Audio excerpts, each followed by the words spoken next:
it's great being on tour, especially when you're with the band. I mean, when I'm doing my solo acoustic shows, it's just me and Tom or me and Matthias in Germany, and that's fine. But it's the camaraderie I like the best out of it, really. And you all get together, you have a few beers and have a laugh.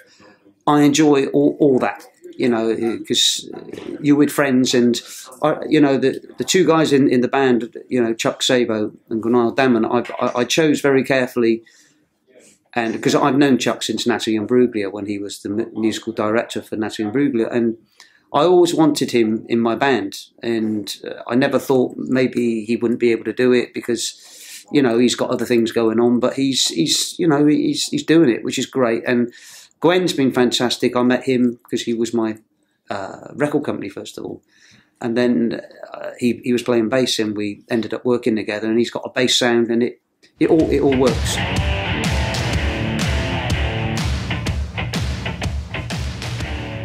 I make them have a few tequilas before they go on stage, and I think they don't necessarily really want to do it, but I make them, and I like to see their faces when I bring the tray of tequilas out. It's like, oh no, not again. Chuck, if you're listening, he had his passport. We were doing this gig.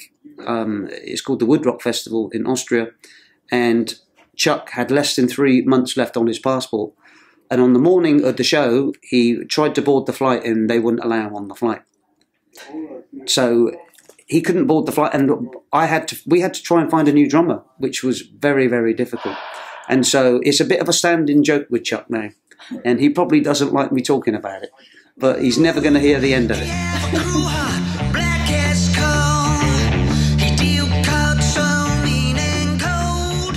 I have a meeting in December with an agent, and I'm hoping that by, you know, February or March there will be some festivals and over Europe.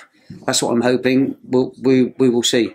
But there is, I don't know if you guys know, I'm doing an acoustic solo tour in February, March. Starts on February the 19th in Austria. And then there is a couple of band shows. There's one in Bavaria on the 1st of March. I don't know the name of the place yet, but that's been booked as well. So hopefully I'm trying to get a couple more band shows then as well. But it's about two weeks of acoustic and a couple of band shows.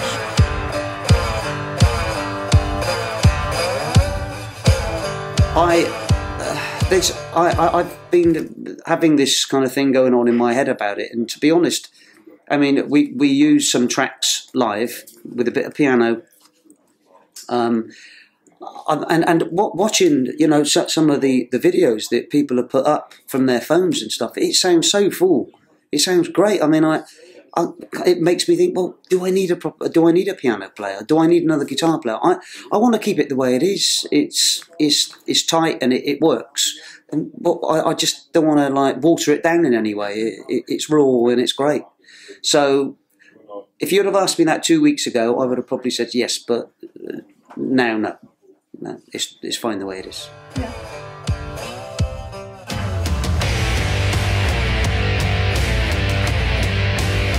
I'm releasing another acoustic album I think it's going to be on my birthday. It may be before.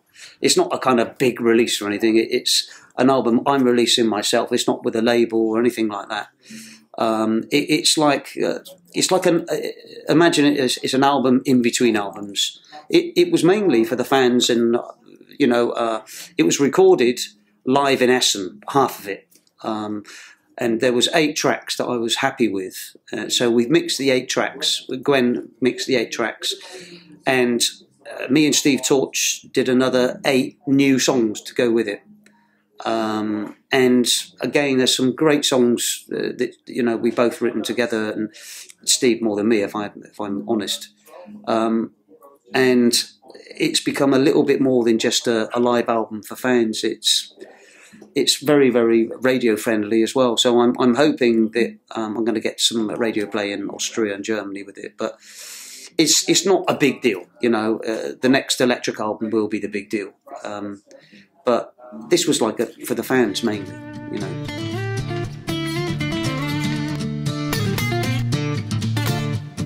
I don't think it will be, but it's going to be sold on my website and on iTunes and all those kind of places. So I mean, people can go to my website and I can, or someone can send it to them. You know, silvermusic.tv.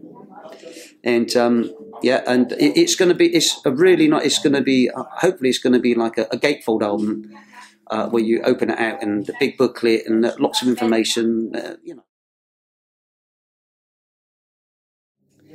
It may be the year after next, 2016. I mean, my idea really was to get No God Like Rock and Roll re-released with a label that could give it a good shot in the marketplace, because that album, I think, is still a great album. I'd make a couple of changes on it if it was re-released, but I'm happy with 10 of the 12 tracks. And I just wish that there was a label out there that would actually take it on and do the promotion and, you know, get it played on the radio, because it's a very, very strong album. That's what I would like to do.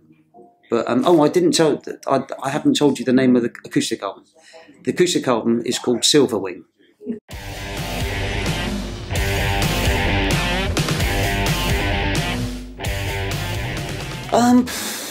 I don't really know. I mean, generally it's like if I'm sat down playing and I just play some ideas and something comes, oh, I like that riff, and then I'll record it on my phone.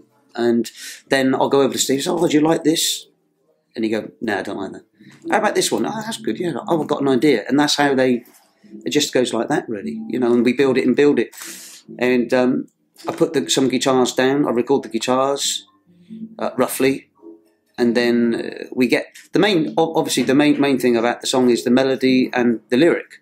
So we put the vocal down after putting some really rough things down, and then we build it up from the vocal. So the vocal's one of the first things to go on, which is kept, and we don't change it really, you know.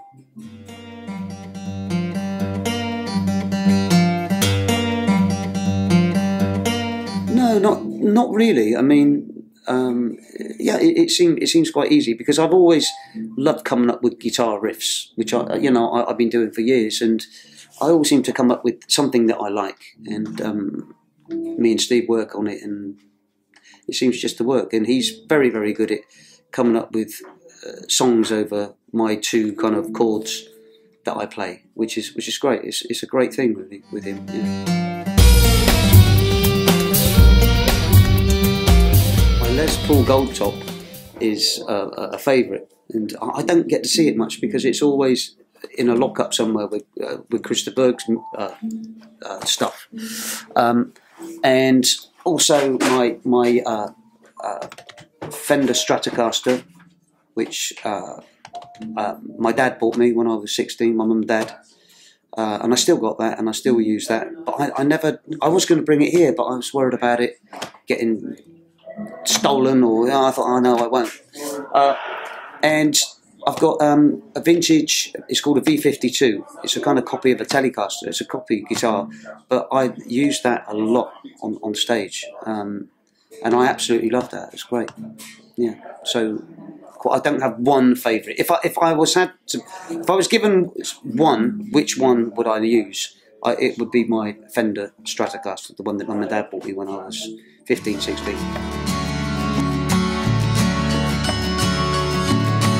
Well, I'd just like to thank everybody for believing in me and, you know, keeping coming to the shows, and I hope to see you at the next one, and Merry Christmas.